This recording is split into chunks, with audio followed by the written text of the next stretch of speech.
Following India's 1983 World Cup victory, Captain Kapil Dev enjoyed absolute reverence as a living deity of the sport. By the year 2000, that public adoration had turned to rage. Fans protested in the streets, Parliament demanded answers, and the Gujarat government quietly scrubbed his name from school textbooks. The driver was a massive investigation by the Central Bureau of Investigation into match fixing. Their October 2000 report successfully ended the careers of several prominent Indian players, exposing a deep financial rot inside the national team. Yet, when the dust settled on the biggest scandal in cricket history, Kapil Dev, the highest-profile target of the entire probe, was officially cleared of all charges.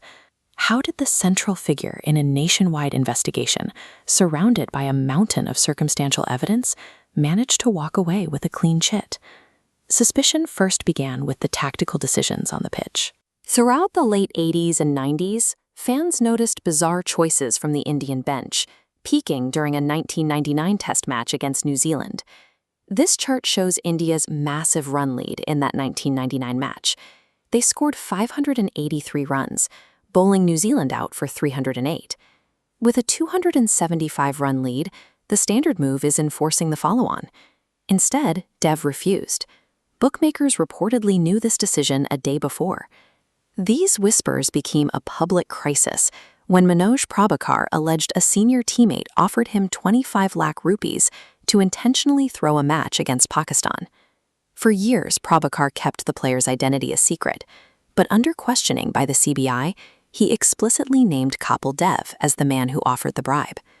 Bizarre coaching tactics and a single uncorroborated accusation create a powerful narrative, but they lack the legal weight required for a conviction. To build a criminal case, investigators needed more than just testimony. To find evidence, Prabhakar launched a covert sting operation. He carried a hidden camera into hotel rooms, secretly recording his former teammates in private. The tapes seemed definitive. Multiple cricket legends, including Navjot Singh Sidhu, candidly discussed Dev's involvement in the fixing syndicate and favors tying the group together. But when the CBI summoned these same legends for official testimony, the story changed. Faced with the legal consequences of their words, they retracted their statements or cited professional debts they owed to Dev. A hidden camera can destroy a reputation in the media, but it cannot be used as a substitute for a witness on the stand. Without players willing to repeat their claims under oath, the tapes were legally useless to prosecutors. Realizing human witnesses were unreliable, authorities launched Operation Gentleman.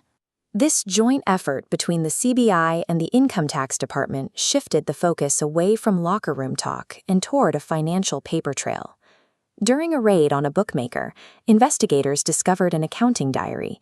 It contained a handwritten entry for the initials KD next to an unexplained 1.33 crore rupees, with the majority of the balance recorded in cash.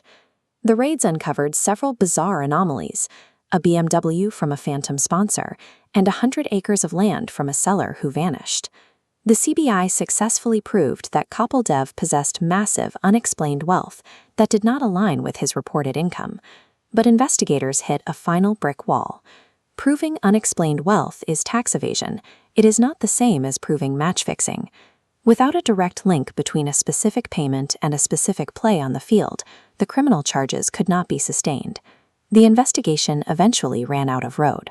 Suspects declined polygraph tests, and the financial trails disappeared into untraceable cash and ghost sponsors. In September 2000, Kapil Dev resigned as national team coach. He walked away from the sport in professional disgrace, yet he did so with a legally unblemished record. The case remains the definitive demonstration of the burden of proof. It shows the gap that often exists between a mountain of circumstantial suspicion and the precise, documented evidence required to satisfy a court of law. One side had the diary and the tapes. The other had the protection of the legal threshold.